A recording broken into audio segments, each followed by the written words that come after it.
Halo teman-teman, selamat datang di modul 4 praktikum alat bantu dan statistika lab QRI, repeatability dan reproducibility. Nah, perlu teman-teman ketahui bahwa sebelum kita membahas repeatability dan reproducibility di modul ini, kita perlu mengetahui apa itu measurement system dan juga nanti kaitannya dengan measurement data beserta decision making, atau di sana aku gambarkan dengan decision dot gitu ya.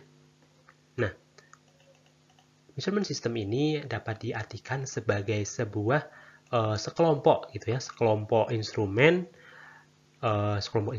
standar operasi, metode, software, personel, kondisi lingkungan, dan juga bisa ditambah asumsi yang digunakan untuk mengkuantifikasi sebuah unit pengukuran.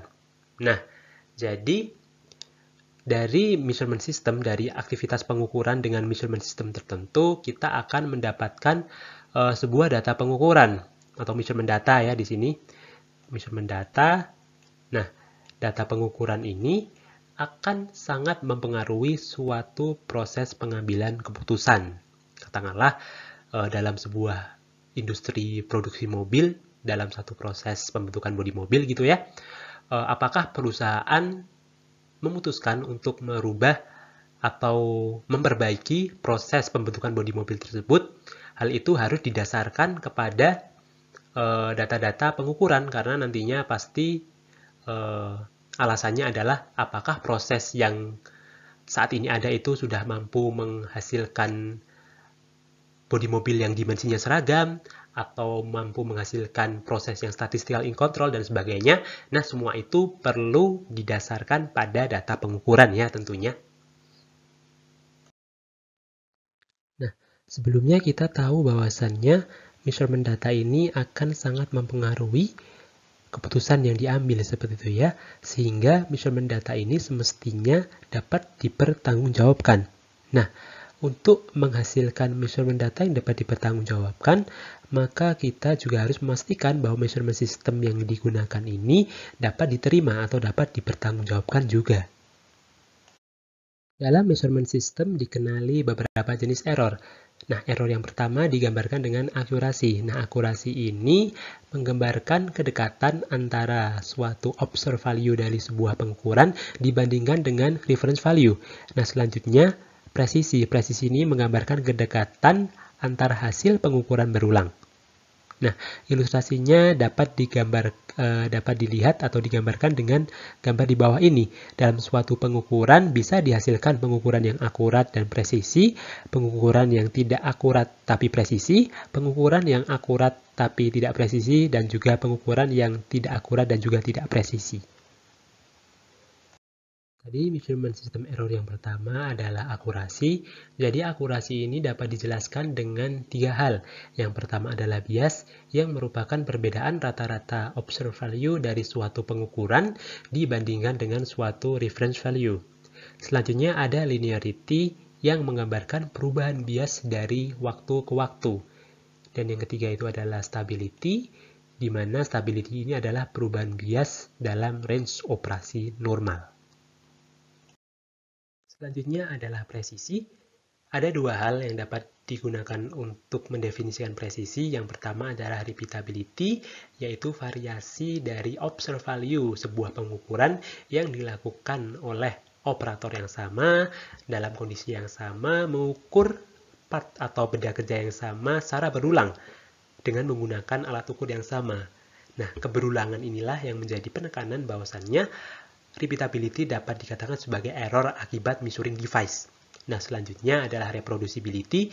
Jadi, reproducibility ini adalah variasi yang didapatkan dari sebuah observed value pengukuran yang dilakukan oleh operator yang berbeda mengukur benda kerja yang sama dengan menggunakan alat ukur yang sama.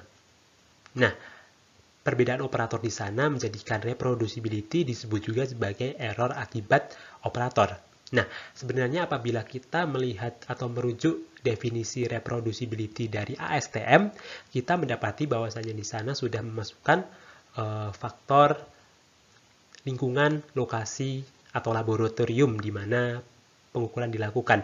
Nah, apabila teman-teman menemukan definisi seperti itu juga tidak masalah untuk digunakan, seperti itu ya. Nah, setelah mengetahui tentang error-error yang dapat terjadi dalam suatu measurement system, kita mestinya menjadi paham bahwa sebuah measurement system harus dipastikan kecukupannya untuk diaplikasikan dalam sebuah aktivitas pengukuran. Sehingga data pengukuran yang diperoleh dari measurement system tadi dapat dipertanggungjawabkan dan harapannya keputusan yang diambil berdasarkan data pengukuran tadi juga dapat dipertanggungjawabkan. Untuk menilai kecukupan dari suatu measurement system tadi, apakah suatu measurement system dapat diterapkan dalam suatu aplikasi pengukuran, dapat dilakukan measurement system analysis atau MSA.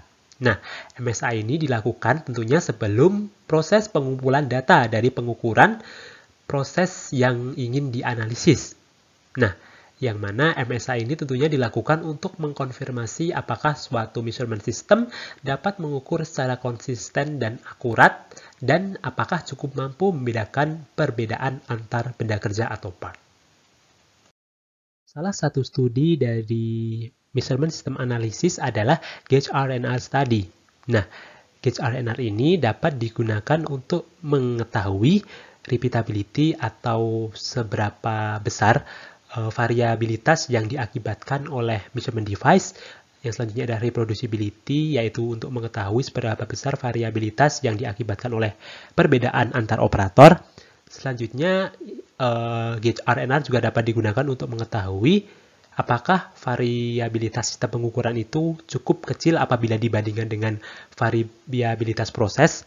Dan selanjutnya, Gauge R&R juga dapat digunakan untuk mengetahui apakah measurement system itu mampu untuk membedakan antar part yang berbeda. Nah, pada modul ini ada 3 jenis studi Gauge R&R yang akan kita pelajari. Yang pertama adalah Cross Gauge R&R Study. Studi ini kita lakukan apabila setiap operator yang dilibatkan dalam studi dapat mengukur seluruh part yang ada. Selanjutnya adalah Nested Gauge R&R.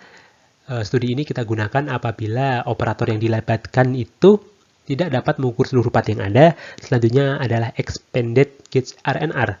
Studi ini dipilih apabila studi yang diterapkan memiliki desain yang melibatkan faktor lain selain faktor operator dan part, dan juga dapat digunakan untuk mengakomodasi desain yang unbalanced atau tidak seimbang.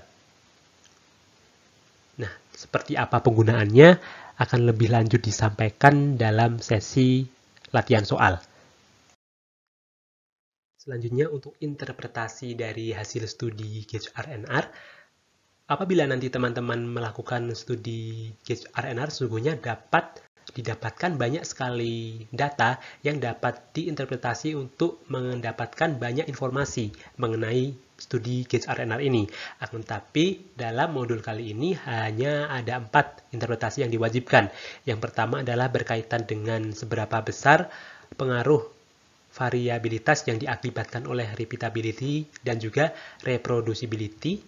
Manakah yang lebih dominan nanti dapat dianalisis. Selanjutnya adalah interpretasi mengenai percentage of process variation. Jadi, interpretasi ini berkaitan dengan apakah suatu measurement system dapat diterima atau tidak. Nah, perlu teman-teman ketahui bahwasannya kriteria penerimaan ini didasarkan pada kriteria AIAG. Yang selanjutnya adalah percentage of variance components. Nah, jadi interpretasi ini juga digunakan sama seperti sebelumnya, yaitu untuk mengetahui apakah measurement system dapat diterima atau tidak. Nah, selanjutnya interpretasi yang terakhir adalah number of distinct categories. Jadi, interpretasi ini digunakan untuk mengetahui apakah suatu measurement system mampu untuk membedakan perbedaan antar part atau tidak. Menurut standar AIAG merekomendasikan bahwasannya untuk dapat dikatakan acceptable, suatu sistem pengukuran harus memiliki nilai number of distinct categories 5 atau lebih. Sekian materi untuk modul 4, repeatability dan reproducibility. Sampai jumpa di latihan soal.